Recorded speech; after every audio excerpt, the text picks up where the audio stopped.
Bismillahirrahmanirrahim. Alhamdulillahi rabbil alamin.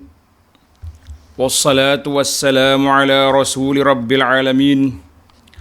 Nabiyyina wa habibina wa syafi'ina wa qudwatina Muhammad ibn Abdullah wa ala alihi wa sahbihi wa man walah. Amma ba'd. Muslimin dan muslimat sekalian, alhamdulillah kita berada dalam malam Sayyidul Ayyam, malam yang terbaik dalam seminggu. Hikayat kita yang ke-9, iaitulah kita akan bincang tentang bagaimana Rasulullah sallallahu alaihi wasallam menceritakan kepada kita tentang kelebihan hari Jumaat dan apakah pengisian yang diminta supaya kita lakukan pada hari Jumaat ini. Hadis ini diriwayat oleh seorang sahabat yang bernama Aus bin Aus. Mudah, orang Arab ni dia senang. Nama dia Aus, ayah dia nama Aus. Radhiyallahu anhu qala. Qala Rasulullah sallallahu alaihi wasallam, "Inna min afdali ayyamikum yaum al-jumu'ah. Fihi khuliqa Adam. Wa fihi qubida. Wa fihi nafkhatu wa fihi as-sa'qatu fa'akthiru minas salati fihi fa inna salatakum ma'rudatun alayya." Qalu ya Rasulullah wa kaifa tu'radu salatuna alayka wa qad arimta? Qala yaqulun qad balita. Faqala sallallahu alaihi wasallam, Inna Allah azza wa jalla harrama ala al-ard an ajsad al-anbiya. Ajsad al-anbiya.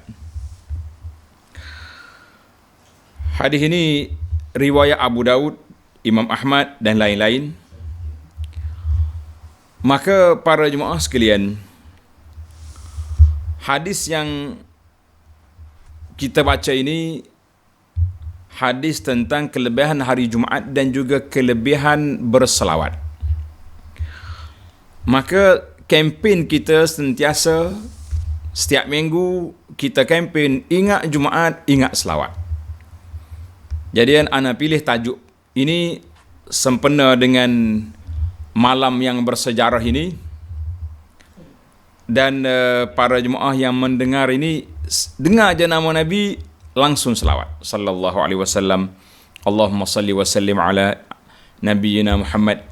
Yang pentingnya kita kena selawat sebanyak mungkin yang kita dapat, insya-Allah.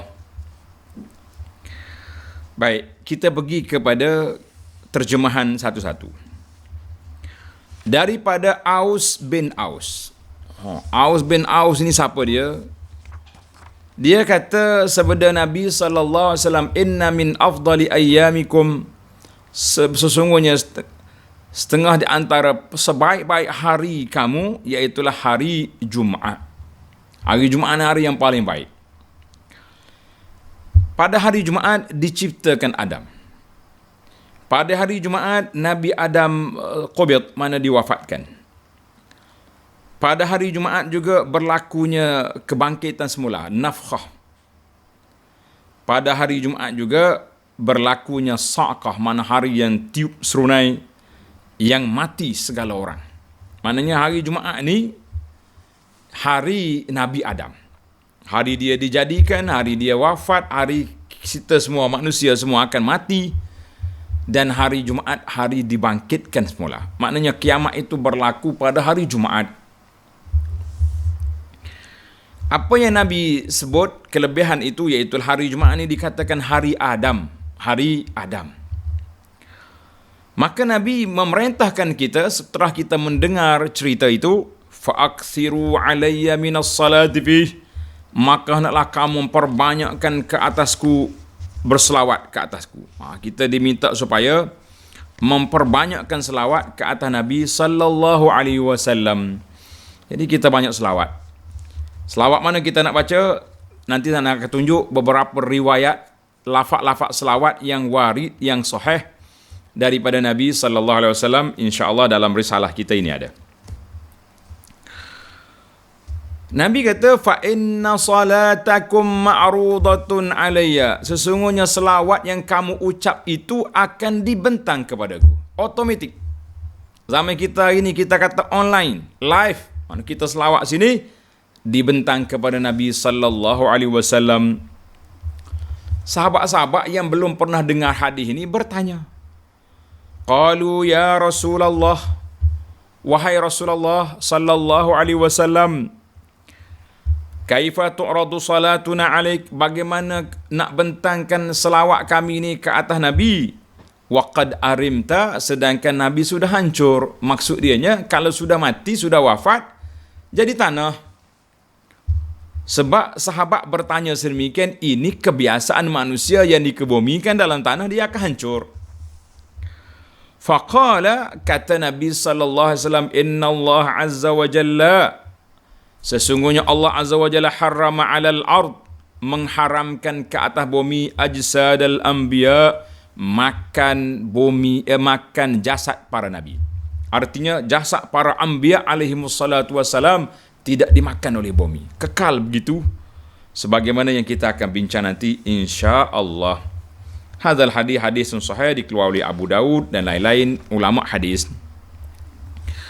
Dilalatul hadis, apakah dalil hadis ini menunjukkan kepada apa? Hadis ini menunjukkan kepada istihbab, elok, sunat, galakkan, pemberi semangat supaya kita banyak berselawat ke atas Nabi sallallahu alaihi wasallam pada malam Jumaat dan juga hari Jumaat. Jadi para ulama meletakkan jam waktu itu, tanda tuan-tuan, bermula daripada maghrib maghrib Khamis sampai ke maghrib hari Jumaat. 24 jam ini kita diminta supaya meningkatkan, memperbanyakkan selawat ke atas Nabi sallallahu alaihi wasallam. Daripada hadis inilah Abu Anas afallahu anhu wa an walidayhi selalu memperingatkan, ingat Jumaat, ingat selawat. Supaya bila kita sebut, paling kurang orang yang mendengar terus berkata Allahumma salli ala Muhammad wa ala ali Muhammad. Kalau kita boleh selawat penuh lagi cantik. Allahumma salli ala Muhammad wa ala ali Muhammad kama sallaita ala Ibrahim sampai ke innaka Hamidum Majid, itu lagi comel. Baik.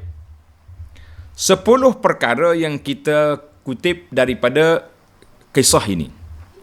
Kisah Nabi SAW menceritakan kepada sahabat tentang kedudukan hari Jumaat, dan Nabi meminta supaya para sahabat, para umatnya banyak berselawat.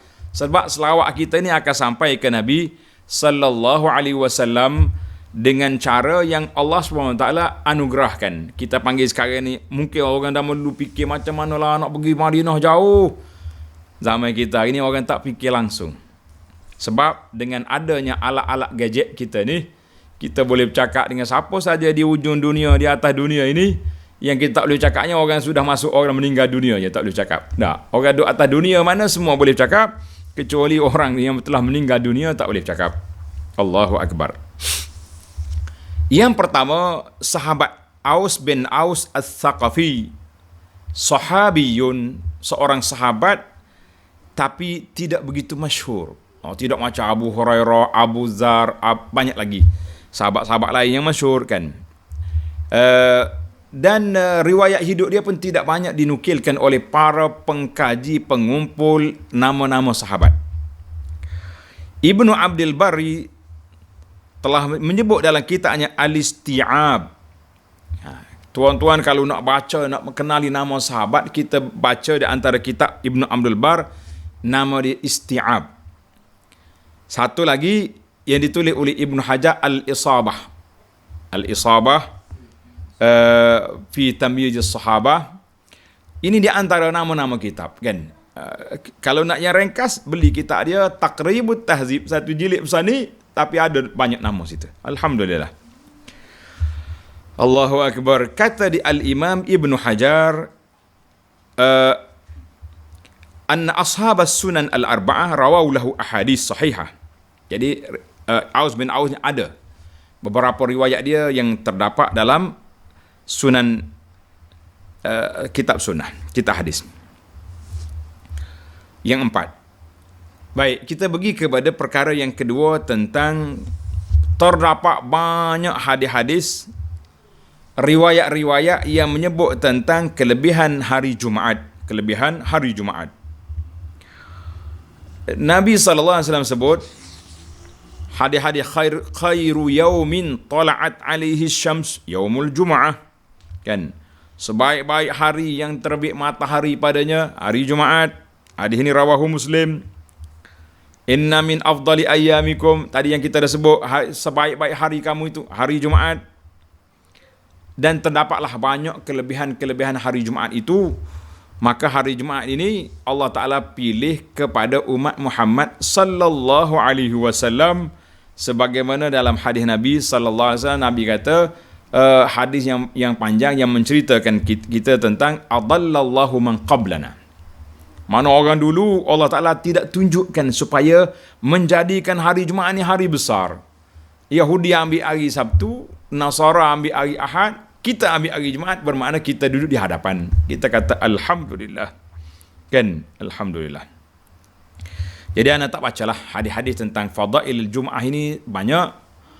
Saya bagi ihalah ataupun rujukkanlah, tuan-tuan boleh tengok dalam YouTube banyak kuliah-kuliah kita tentang fadail yaum al-Jum'ah.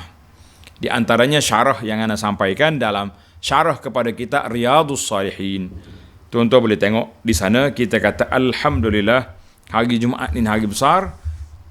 Allah Ta'ala anugerahkan kepada kita, kepada umat Muhammad sallallahu alaihi wasallam. Baik, kita pergi lagi. Timbul sikit soalan. Sebab ada hadis mengatakan hari Jumaat, hari Arafah dan Yaumun Nahri, yang manakah lebih utama? Ada ulama berbahas. Kata di para ulama, dia kata kesimpulannya usah di sibuk-sibuklah kita. Fadail Yaum al-Jum'ah untuk mingguan. Hari Jumaat ni hari seminggu. Dalam seminggu hari Jumaat. Hari Arafah sanawiyan, hari yang terbaik dalam setahun. Jadi tidak lain dua tu. Macam juga malam Lailatul Qadar, kan? Lailatul Qadar itu malam. Kemudian 10 awal Zulhijjah itu siang. Jadi maknanya ini para ulama hadis dia jamak riwayat-riwayat, kemudian khulasahnya begitu. Mana hari terbaik dalam seminggu Jumaat, hari yang terbaik dalam setahun hari Arafah, Yaum Arafah. Hari Arafah. Hari Arafah nanti kita tengok dalam siri lain, dalam kisah lain pula, insya-Allah. Kemudian perkara yang ketiga, di antara ciri-ciri keistimewaan hari Jumaat yang terdapat dalam hadis kita ini dan juga hadis lain, ada 10 perkara. Tanda tuan-tuan. Ada 10 perkara kelebihan hari Jumaat. Yang pertama, diciptakan Adam. Maknanya manusia yang pertama Allah jadikan pada hari Jumaat. Yang kedua, hari Jumaat dia telah dibawa masuk ke dalam syurga. Hari Jumaat dia telah dikeluarkan dari syurga. Hari Jumaat dia telah bertaubat. Allah Ta'ala terima taubat dia. Hari Jumaat hari mati datuk kita Adam alaihissalam. 5 ni untuk Adam. Yang keenam untuk kita. Daripada hari Jumaat ada satu masa istijabatid doa. Masa Allah Ta'ala perkenankan doa. Di mana masa? Nanti di akhir kita sebut. Ini nak sebut 10 perkara dulu.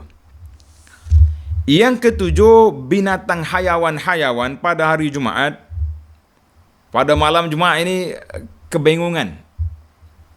Duduk tunggu esok kiamat ke tidak? Kiamat ke tidak? Yang tak ada apa-apanya, manusia dengan jin, relax je dia. Ingat Jumaat, orang lain ingat selawat, dia duduk sibuk ingat Jumaat, ingat balik cepat. Apa punya main? Hayawan pun tak happy dia malam Jumaat, dia takut kiamat besok. Bila tengok cerah matahari naik, tak kiamat lagi.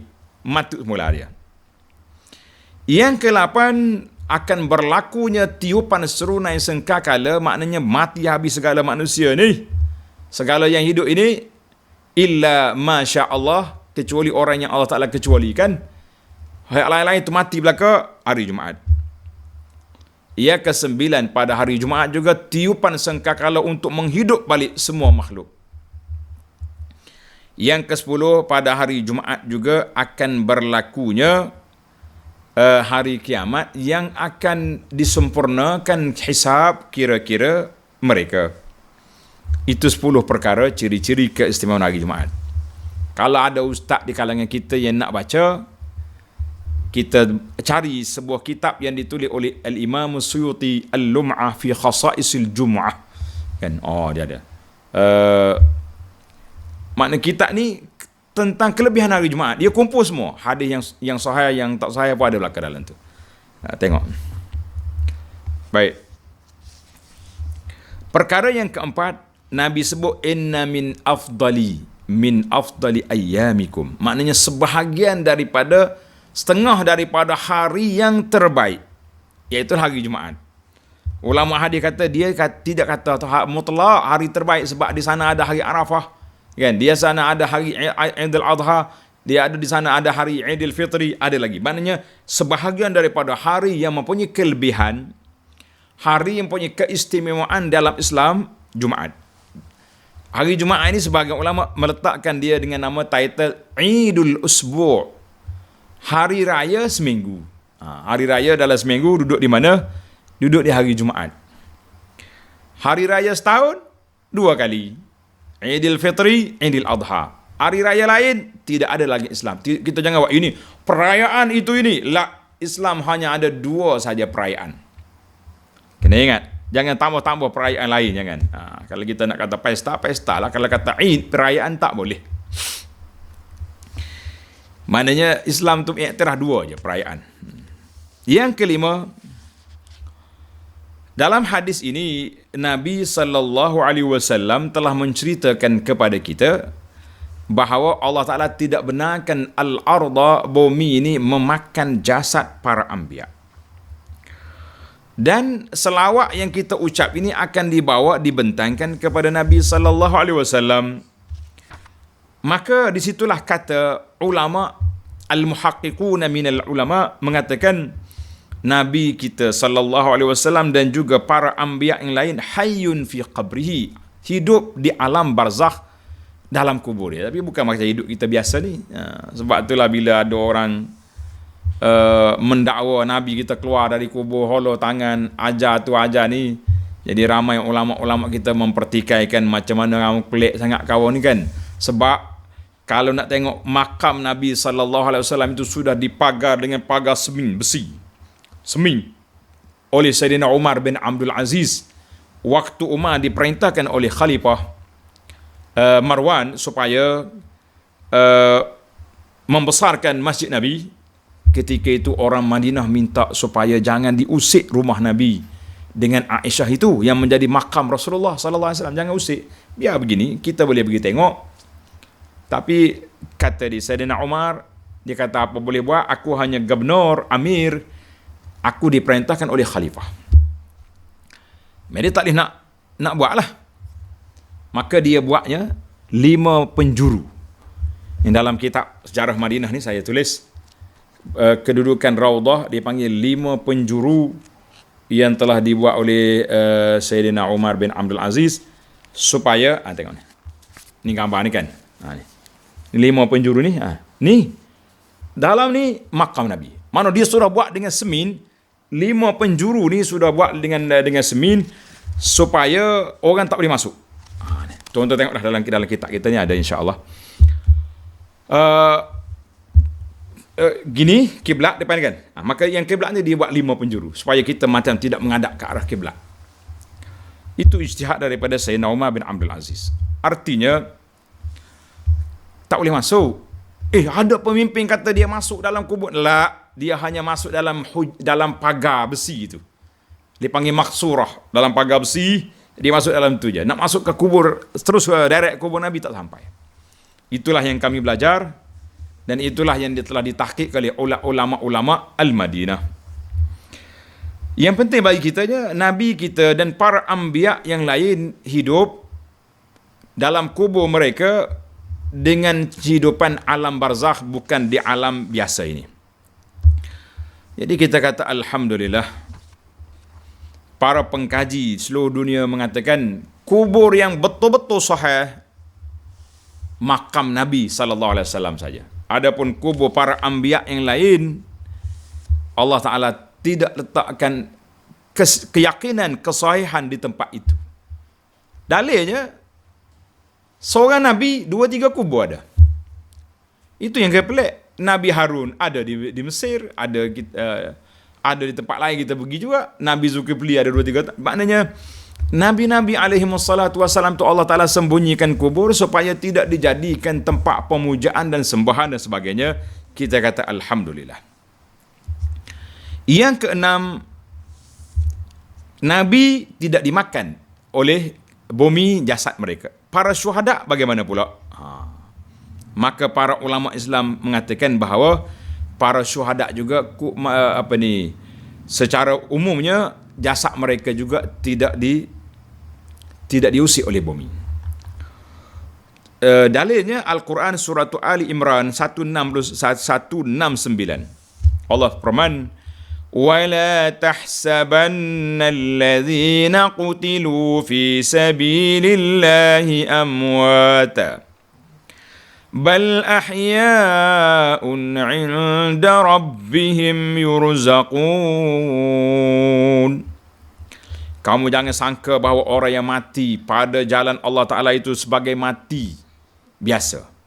Mereka hidup, tapi hidup bukan di alam kita. Inda rabbihim yurzaqun. Hidup di alam mereka sendiri. Daripada Jabir radhiyallahu anhu qala, kami telah dikejutkan apabila Muawiyah mengorek laluan air di tempat dekat dengan perkuburan syuhada Uhud. Maka kami keluarkan jasad para syuhada Uhud ba'da 40 sanah, selepas 40 tahun. Jasad dia lembut, ya, tidak kata keras, kaku, tidak. Masya Allah, tabarakallah. Dan dalam kitab sirah juga menceritakan bahawa apabila berlaku banjir di kawasan Uhud, kaki Sayyidina Hamzah keluar daripada kubur, terholor keluar. Orang kata jolo tu bi. Sahabat yang masih hidup tengok, hazihi qadamu Hamzah, ini kaki Hamzah. Bila berlaku? Uhud berlaku pada tahun yang ketiga, kan? Hijrah.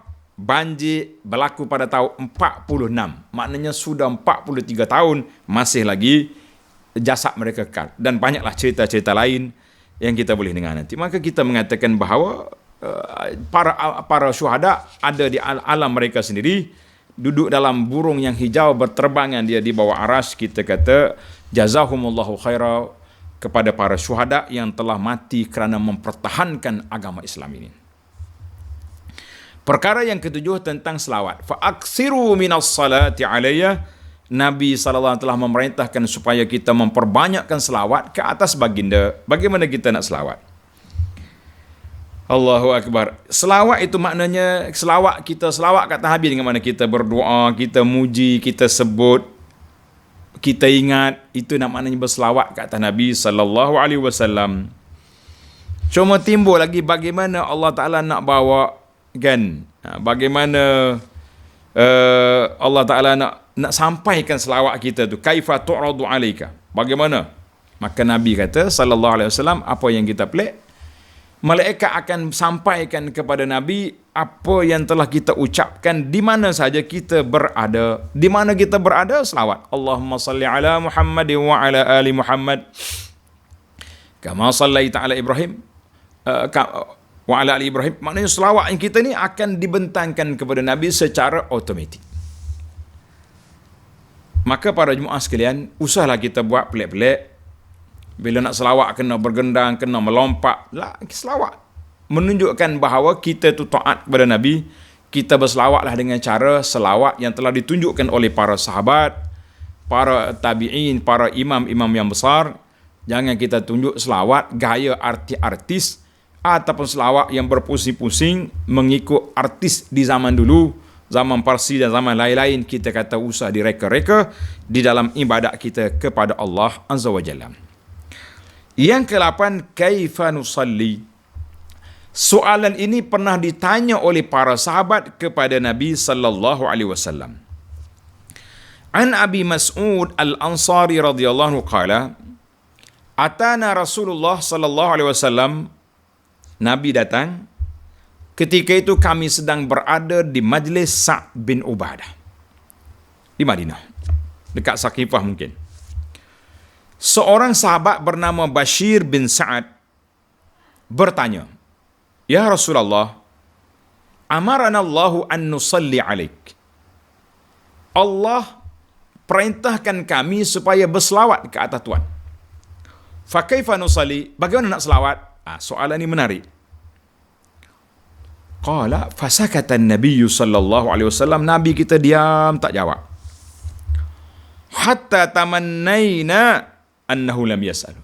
Kami duk berharap kalau Bashir tak tanyalah lebih baik. Rupanya Nabi tak jawab itu menunggu wahyu daripada Allah Azza wa Jalla. Kemudian Nabi pun kata, maknanya lama juga nak boleh jawab. Bila siapa dapat jawapan, Nabi kita jawab, qulu, katalah. Ini perintah daripada Nabi, arahan daripada Nabi sallallahu supaya kita kata. Cuba kata, ikut semua.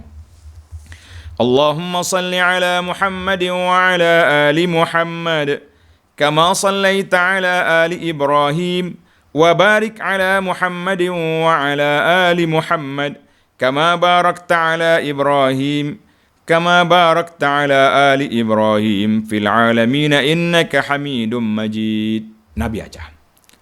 Wassalam, adapun nak beri salam kepada aku, kama qad alimtum, seperti yang telah kamu belajar, kamu tahu. Hadis ini diriwayat oleh Imam Muslim.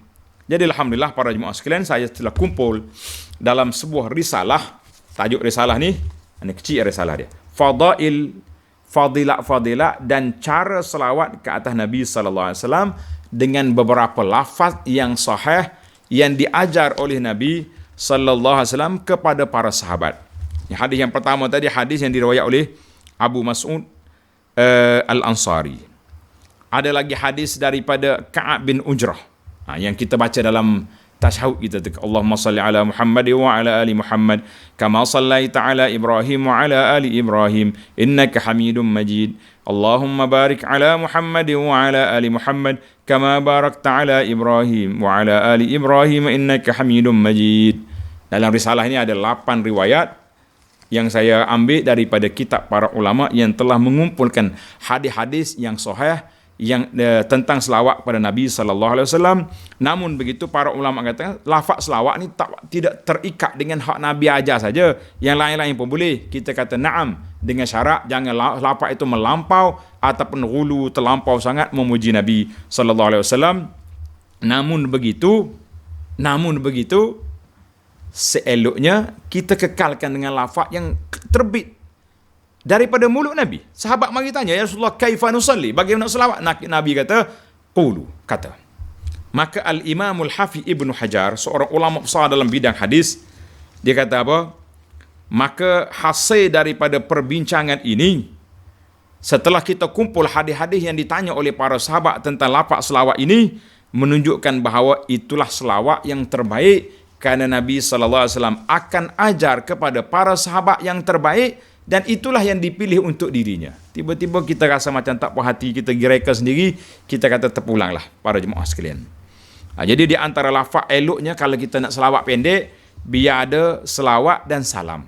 Selawat dan salam, kita kata Allahumma salli wa sallim ala nabiyyina Muhammad, Allahumma salli ala Muhammad wa ala ali Muhammad, Allahumma salli wa sallim. Jadi biar ada selawat dan salam ada dua-dua sekali. Itu yang terbaik insya-Allah. Yang ke-9, adapun waktu selawat ke atas Nabi sallallahu alaihi wasallam, maka waktu dia bila-bila saja kita boleh berselawat, terlebih-lebih lagi pada malam Jumaat dan hari Jumaat. Hari Jumaat dan malam Jumaat itu di antara yang terbaik. Dan di antara tempat yang kita boleh berselawat ataupun di antara tempat yang mustajab doa pada hari Jumaat, iaitulah apabila muazzin selesai azan sebelum khatib naik mimbar. Ini waktu mustajab doa. Di antara khatib duduk antara dua khutbah. Setiap kali disebut nama Nabi sallallahu alaihi wasallam, dan apabila kita takmin, mengaminkan doa-doa, kan? Apa yang disebut oleh Nabi sallallahu alaihi wasallam. Kemudian ketika selesai daripada iqamat, selesai daripada solat, maka ramai juga ulama mengatakan bahawa di antara waktu mustajab doa itu ba'da salatil asri ila an taghiba syams, selepas solat asar sehingga terbenam matahari sehingga maghrib. Jadi kita ambillah peluang di sini para jemaah sekalian, selepas solat asar dekat nak maghrib kita siap awal, kemudian kita berzikir, berselawat, berdoa sampai ke maghrib, insya-Allah. Mudah-mudahan Allah Taala kabulkan doa kita. Yang terakhir, perbincangan kita yang terakhir iaitulah tentang nak selawat di mana. Kita kata di mana-mana tempat saja, bila kita duduk ada masa, ada ruang, terus kita berselawat. Adakah kita kena mengembara ke Madinah? La, Nabi kata haitsuma kuntum fasallu alayya. Di mana kamu ada, selawat. Kecuali tempat yang tak elok dalam tandas, itu cerita lain. Fa inna salatakum tablughuni, selawat kamu itu sampai kepada aku. Allahu akbar. Hadis ini di sahih. Kemudian dalam hadis Abu Hurairah, sabda Nabi sallallahu alaihi wasallam, la taj'alu buyutakum qubura, jangan jadikan rumah kamu tu macam kubur.